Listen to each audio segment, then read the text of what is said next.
आवाज दो, आवाज दो, आवाज दो, छीन के लेंगे अपना हक, छीन के लेंगे अपना हक। मेरा नाम रसिका शर्मा है जी। हम यहाँ पे स्ट्राइक पे बैठे हुए हैं। एक तो दो मेन इशू है हमारी स्ट्राइक के। फर्स्ट, जो हमारे पैरामेडिकल स्टाफ जैसे एमटीएस वगैरह, उनकी सैलरी काट दी गई है 2.5 दिन की। इवन वो वेट, नाइट, संडे, गेस्टर सब ड्यूटीज़ करते हैं, लेकिन उसके बिना किसी ऑर्डर के उनकी सैलरी काट दी गई है। सेकंड, हमारा इशू है कि हमारे यहाँ पे 7 ईयर्स हो गया अपॉइंटमेंट के, लेकिन अभी तक हमारे सर्विस रूल फ्रेम नहीं हुए हैं। उसकी वजह से एक तो यहाँ पे रिक्रूटमेंट नहीं हो रही है, जिसकी वजह से पेशेंट सफ़र कर रहे हैं, क्योंकि रेशो बहुत ज़्यादा हो गई है। जैसे नर्सिस की रेशो बहुत कम है और पेशेंट यहाँ पे दिन ब दिन बढ़ते जा रहे हैं, जिसके चलते हम क्वालिटी नर्सिंग केयर नहीं दे पा रहे हैं। इसलिए हम चाहते हैं कि जल्दी से जल्दी हमारे सर्विस रूल फ्रेम हो, हमें प्रमोशन मिले और साथ में हमें नए स्टाफ प्रोवाइड किया जाए, ताकि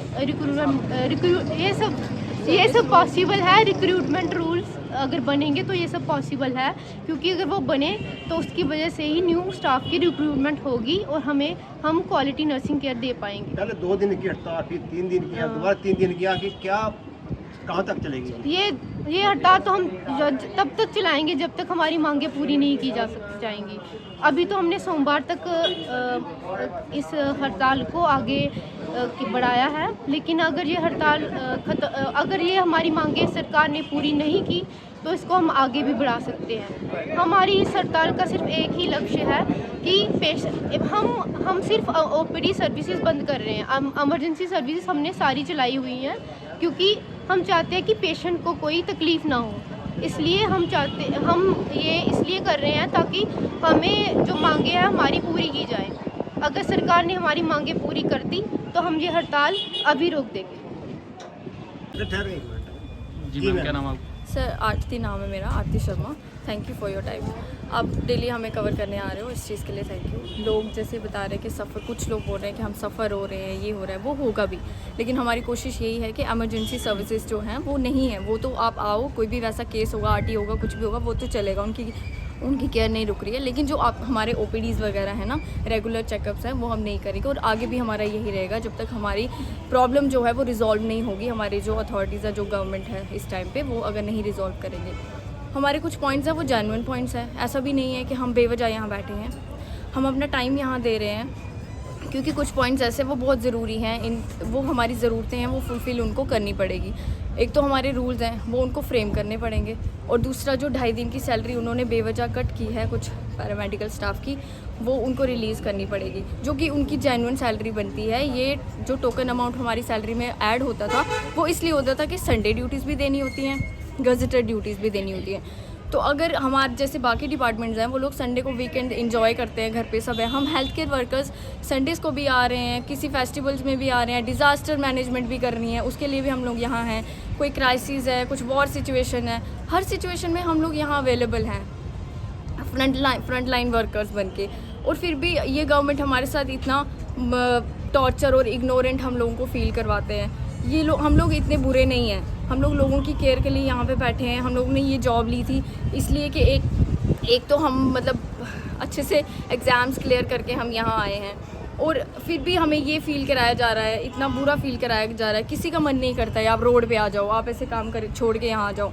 बहुत लोग कमेंट्स में भी कुछ गलत चीज़ें हमारे लिए बोल रहे हैं, बट अगर वो हमारी जगह पे हों, वो हमारी चीज़ों को फ़ील करें, उनको पता चले कि 7 साल से जो लोग सर्विस में हैं, मैं 7 साल मुझे हो जाएंगे इसी हॉस्पिटल में, हमें कोई प्रमोशन नहीं है, मेरा क्या फ्यूचर है। ये मतलब हम इतना दुखी होके यहाँ पे आए हैं, और ये नहीं है कि हमने जस्ट अभी ये प्रॉब्लम है तो हम बैठे, हम कब से ये कोशिश कर रहे हैं। कोई सुनने के लिए तैयार ही नहीं है, कोई हमारे लिए कुछ एक्शन लेने के लिए तैयार ही नहीं है। तो इसलिए हमने ये डिसाइड किया है, हमें यहाँ रुकना है, तब तक रुकना है जब तक हमारे कोई सल्यूशंस नहीं होंगे, जब तक हमें वो रूल्स हमारे फ्रेमवर्क नहीं करेंगे, जब तक हमें पूरा क्लियरली हमारे लिए कोई ऑर्डर नहीं आएगा, तब तक हमें ये स्ट्राइक कंटिन्यू रखनी है। ये तो चलेगा ही चलेगी स्ट्राइक हमारी। Thank you. मेरा नाम ताहिर यूसुफ है, मैं यहाँ पे लैब टेक्नीशियन हूँ। हम पिछले 7 सालों से यहाँ पे अपॉइंटेड हुए हैं। हम JKSSB एग्ज़ाम क्वालिफाई करके आए, मेरिट बेस पे यहाँ पे आए। लेकिन पिछले 7 सालों में हमें अभी तक ये नहीं था कि हमारी 2.5 दिन की सैलरी कट हुई थी, क्योंकि हम इमरजेंसी में भी ड्यूटी दे रहे, गेस्टेड में भी दे रहे, संडे में भी दे रहे। अभी जैसे कि मतलब फॉर एग्जांपल हम जो लैब टेक्नीशियन ब्लड बैंक में भी काम करते हैं, किसी को भी ब्लड की ज़रूरत पड़ती है, हम अवेलेबल 24/7 रहते हैं। टेस्ट करने होते हैं, हम हमेशा अवेलेबल रहते हैं। लेकिन ये गवर्नमेंट का पता नहीं कहाँ से इनको ख्याल आ जाता है कि इनकी ये जो इनको मिनिस्ट्रल स्टाफ में डाल दो, इनकी 2.5 दिन की सैलरी काट लो। ये तो बहुत इशू है हमारे साथ कि ये हमारे साथ नाइंसाफ़ी हो रही है। अगर हम यहाँ पे ड्यूटी कर रहे हैं तो हमें 2.5 दिन की सैलरी क्यों काट रहे हैं? जैसे जो भी मिनिस्टर यहाँ पे उनको जब यहाँ पे कोई भी आता है तो उनको VIP ट्रीटमेंट मिल जाता है। हम लोग उनको VIP ट्रीटमेंट यहाँ पे देते हैं, लेकिन फिर भी वो हमारे साथ हमारी कोई बात नहीं उठा रहे।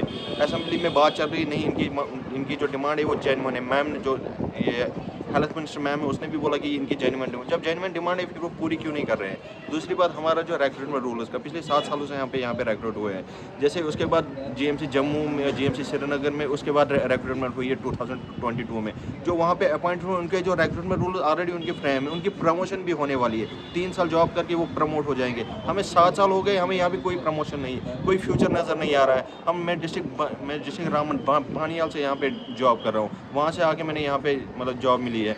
हम आगे हमें कोई फ्यूचर नज़र नहीं आ रहा है। ऊपर से ये मेंटल ट्रॉमा दे रहे हैं कि 2.5 दिन की सैलरी। अगर आगे ये रिक्रूटमेंट करेंगे, कौन बच्चा यहाँ पे फॉर्म भरेगा? जब हमारे साथ ये नाइंसाफ़ी हो रही तो वो क्या करेंगे? वो जब हमारा जो देखते हैं कि इनको जॉब मिले, हम भी ये डिप्लोमा डिग्रियाँ जो भी करेंगे हमें भी जॉब मिलेगी। जब हम खुश नहीं है तो वो कहाँ से खुश हो जाएंगे? सर, हमारे साथ ये बहुत नाइंसाफ़ी हो रही है। मेहरबानी करके हम गवर्नमेंट से अपील करते हैं कि हमारे जो रिक्रूटमेंट रूल्स है वो हमारे जल्द से जल्द फ्रेम किया जाए, क्योंकि हमारी जो अभी इमरजेंसी सर्विस तो कंटिन्यू चल रही है। वो हम पेशेंट्स को, जितने भी हमारे जम्मू कश्मीर के लोग हैं, हम उनसे सॉरी बोल रहे हैं कि हमारी वजह से आपको सफ़र हो रहा है।